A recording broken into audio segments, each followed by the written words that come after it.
दोस्तों, वंदे मातरम। मां तुझे सलाम, जिसका शाब्दिक अर्थ है।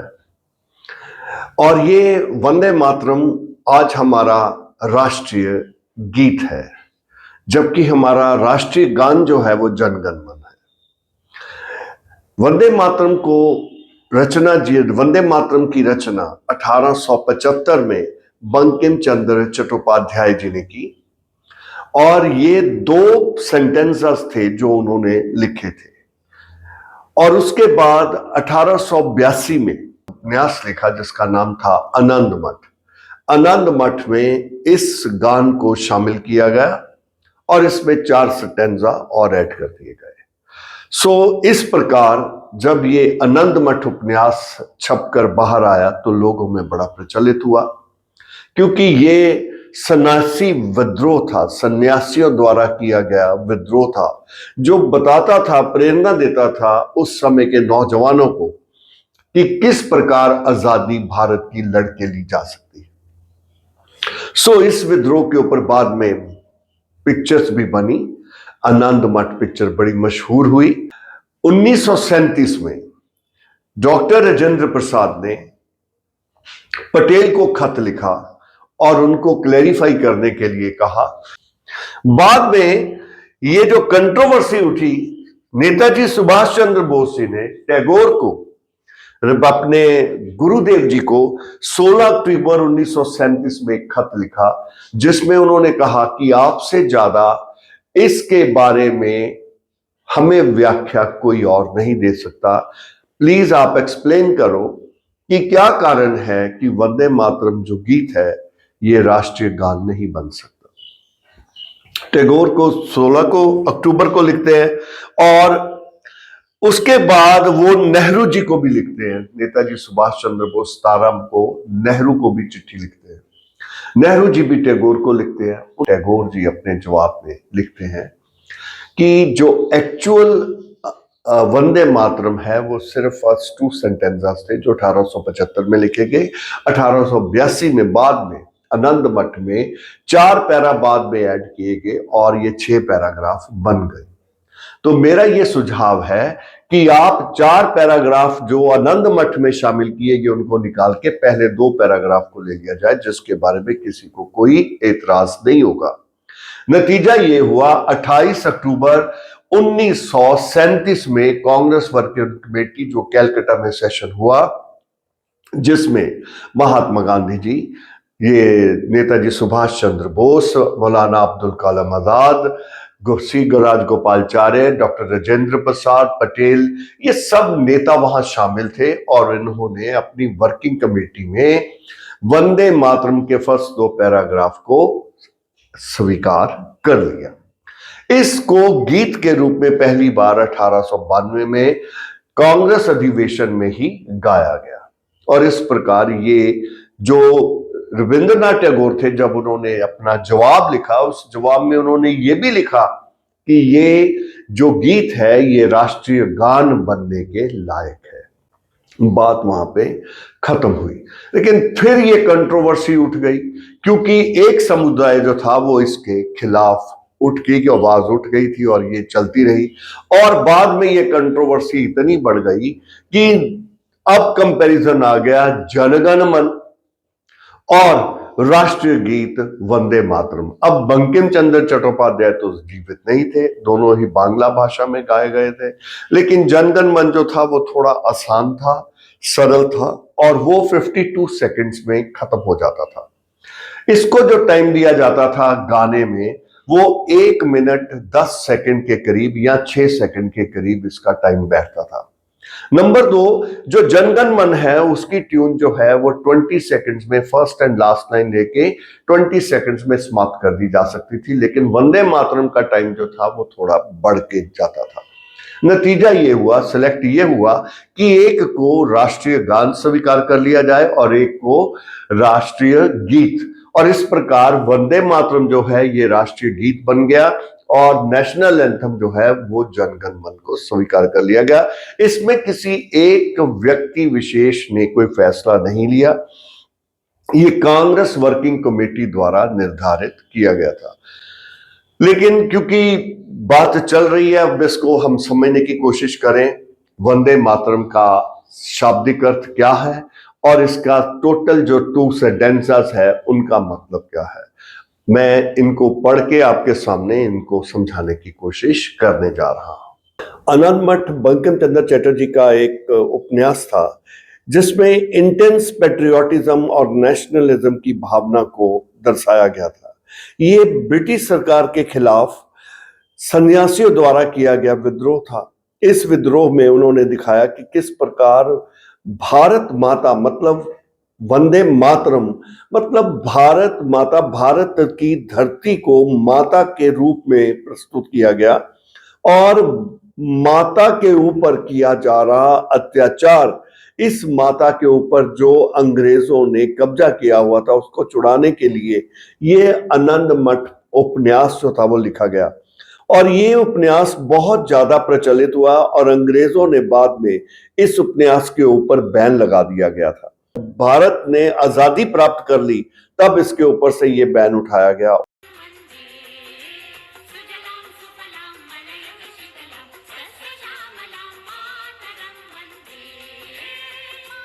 हम अपनी मातृभूमि की वंदना करते हैं। हे मातृभूमि, मैं तुम्हें नमन करता हूँ। तुम शीतल जल से भरपूर सुस्वादु फलों से युक्त रहो, शीतल हवाओं से सुस्वादित रहो।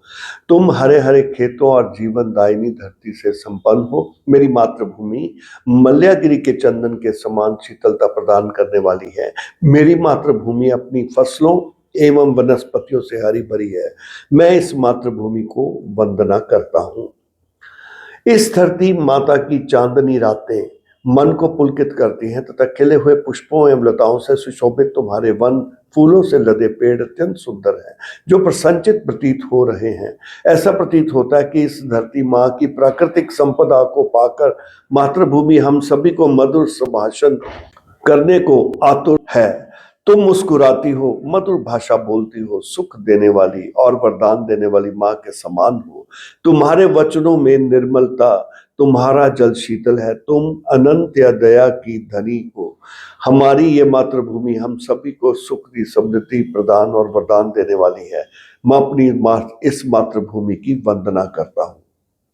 तुम्हारे लिए करोड़ों लोगों की आवाजें भीषण ध्वनि उत्पन्न करती हैं। करोड़ों हाथ तुम्हारे रक्षार्थ हथियार उठाते हैं। मां, तुम निर्बल कैसे हो सकती हो? तुम तो अपार शक्ति की धारा हो। हे मां, मैं तुमको नमन करता हूं। तुम्हारी करुणा में सूर्योदय के समान पवित्र लाली का प्रेम समाया हुआ है और तुम्हारा उत्कृष्ट ऐश्वर्य सभी रंगों से सुशोभित है। हे मां, उत्तम जल से युक्त और उत्तम फलों से समृद्ध हो तुम। हे माता, मैं तुम्हें नमन करता हूँ। धरती जो है उसे माँ की संज्ञा दे दी गई और बाद में हम जानते हैं धरती माता की फोटो भी माता देवी की तरह बन गई। ये एक ऐसी कह सकते हैं सिंबॉलिक था कि धरती को मां का रूप दे देना। अब इसको जो दूसरा जो समुदाय था वो इसे आइडल वर्शिप के साथ जोड़ देता है कि ये मूर्ति पूजा है, जिसलिए हम इसके वो मानने के लिए तैयार नहीं है। ये एक ऐसी कंट्रोवर्सी उठ खड़ी हुई जिससे छुटकारा डालने के लिए शायद उस समय की पार्टियों ने सोचा होगा कि बेटर है जनगण मन ले लो, क्योंकि उसमें तो कोई ऐसी विपदा नहीं थी। तो उन्होंने जनगण मन को राष्ट्रीय गान अपना लिया और बंकिम चंद्र चटर्जी की इस जो ऐतिहासिक कविता थी वंदे मातरम मां तुझे सलाम, इसे राष्ट्रीय गीत के रूप में स्वीकार कर लिया। दोनों का महत्व और दोनों की डेफिनेटली जो वंदे मातरम है ये ज्यादा महत्वपूर्ण था, क्योंकि जितने भी उस समय के स्वतंत्रता सेनानी थे जिसमें उनको धरती मां दिखाई देती थी और मां की रक्षा के लिए हर वक्त तत्पर रहते थे। ये बड़ा महत्वपूर्ण सिंबॉलिक सा सिंबल था जो उन्होंने धरती को मां का दर्जा दे दिया। और ऐसा शायद ही कई दुनिया में और कहीं ऐसा चरित्र धरती का लोगों के दिलों में भरा गया हो जो बंकिम चंद्र चटर्जी ने। ऐसा धरती माँ का चरित्र शायद ही किसी और देश में धरती माँ का ऐसा चरित्र पेश किया गया हो जिसमें माँ धरती को माता के रूप में प्रस्तुत किया गया हो। और कलाकारों ने धरती को मां का रूप देकर उसकी तस्वीर ही बना दी और इस प्रकार लोगों के दिलों में अपने मां के प्रति एक अलग किस्म की भावना, प्यार, मातृ प्रेम जागृत हुआ और उस माता को बचाने के लिए लोगों ने अपनी जान न्यौछावर करते एक सेकंड ना सोचा। ये था बंकिम चंद्र चटर्जी की वंदे मातरम, जिसकी बड़ी महत्वता थी। आजादी की लड़ाई में लोगों ने अपनी मां के लिए अपने बलिदान दिए और यही कारण था कि सभी लोग चाहते थे कि वंदे मातरम को ही राष्ट्रीय गान घोषित किया जाए, लेकिन उस समय कुछ परिस्थितियां ऐसी हुई कि जिसके कारण इसको छोड़ना पड़ा और जनगण मन को राष्ट्रीय गान का दर्जा देना पड़ा। अब इसको जब तक हम पढ़ते हैं, समझते हैं, इसके बारे में जो इतना बवाल और इतना उतार चढ़ाव हुआ, 10 घंटे में पार्लियामेंट में इसकी बैठक में बहसबाजी हुई, उस बहसबाजी का अंत में नतीजा क्या निकला? चाहे राष्ट्रीय गान हो, चाहे नेशनल गीत हो, राष्ट्रीय गीत हो, दोनों में फर्क सिर्फ इतना है कि जब भी कोई हमारी विजेता टीम जो है कोई बाहर जाके जीतती है, विक्ट्री प्राप्त करती है, चाहे एथलीट हो, एथलेटिक्स हो, चाहे तो कहीं भी जब राष्ट्रीय गान बजता है तो वो जो जनगण मन ट्यून है उसकी जोश पैदा करती है, जबकि वंदे मातरम जो है वो थोड़ी सी जैसे लगता है पैसिव है ट्यून। ये सोच है उस समय के लोगों की, ये आपस में तुलनात्मक सोच की गई। फिर जनगण मन के ऊपर भी कंट्रोवर्सी शुरू हो गई। जनगण मन जो था ये उस समय के प्रिंस भारत में आने के ऊपर उसकी स्तुति में या उसकी प्रेज में लिखा गया था, लेकिन अगर हम ध्यान से देखें, जनगण मन भारत भाग्य विधाता, पंजाब सिंध गुजरात मराठा द्राविड़ उत्कल वंग, उस समय जो जितने भी भारत के प्रांत थे उनको सबको शामिल किया गया था, इसलिए जो उन्होंने ठीक समझा उसको शामिल कर लिया गया।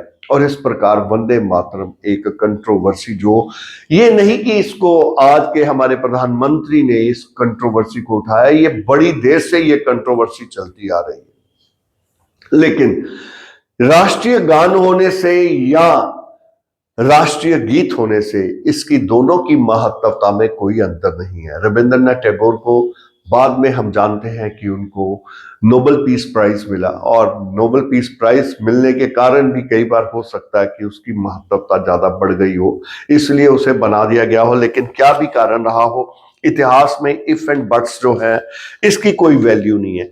अगर ये ना होता तो ये होता, ये ना होता तो ये होता। जयराम जी ने, जो हमारे पार्लियामेंट में सदस्य हैं, उन्होंने बड़ी बात, साधारण सी बात कही लेकिन कही बहुत बड़ी। We have far too little history in our politics and far too politics in our history, कि राजनीति में इतिहास का ज्ञान बहुत क्षीण, कम है, लेकिन इतिहास में राजनीतिक बहुत ज्यादा हम करते हैं और जिनको ज्ञान नहीं भी होता वो भी राजनीति करते हैं। अब मैं वंदे मातरम से, क्योंकि ये इतनी कंट्रोवर्सी उठ गई और इस समय जो एग्जाम आने वाले हैं उनमें ये बड़ा महत्वपूर्ण क्वेश्चन रहेगा, इसके ऊपर कोई ना कोई बातचीत तो जरूर होगी, इसलिए मैं आपके साथ कुछ बातें शेयर करने जा रहा हूं। प्रोफेसर सुगत बोस, ये सुगत बोस जो है नेताजी सुभाष चंद्र बोस जी के बड़े भाई शरद चंद्र बोस, उनके ग्रैंडसन हैं, जिन्होंने आनंद मठ के ऊपर, वंदे मातरम के ऊपर पूरी एक्सप्लेनेशन जारी की और उन्होंने गुरुदेव रविंद्रनाथ टैगोर जी की लेटर, जो टैगोर जी ने नेताजी सुभाष चंद्र बोस को लिखी थी, जिसमें ये एक्सप्लेनेशन दी थी, उन्होंने एक सभा को संबोधित करते हुए इंटरव्यू दिया था और उस इंटरव्यू में भी उन्होंने कहा था कि मैंने ही सुझाव दिया था कांग्रेस वर्किंग कमेटी को कि 1875 में लिखे गए वंदे मातरम के जो 2 सेंटेंसेस है उनको राष्ट्रीय गान में शामिल किया जाए, क्योंकि मेरे सुझाव को कांग्रेस वर्किंग कमेटी में शामिल किया गया। इसलिए किसी एक व्यक्ति विशेष को इसके लिए दोषी बना देना कि उसके कारण ये वंदे मातरम जो है राष्ट्रीय गीत बन सका, ना कि राष्ट्रीय गान, ये शायद ठीक नहीं होगा। बात सिर्फ ये है कि हम कौन सी कंट्रोवर्सी को लेके चल पड़े हैं। बड़ी कंट्रोवर्सीज उठती हैं, नेहरू जी ना होते, पटेल जी होते तो ये होता वो होता। मैं बता रहा हूं आपको, हिस्ट्री में इफ एंड बट्स की कोई वैल्यू नहीं। ये अपने आप को सुझाव देने के लिए और बात को आगे समझाने के लिए या बढ़ाने के लिए आप कह सकते हैं, हम कर सकते हैं। हम इतिहास के वो तथ्यों को उठाते हैं जो वास्तविक में घटित हुए। जवाहरलाल नेहरू प्रधानमंत्री थे तो उन्होंने कई कार्य किए होंगे और किए भी।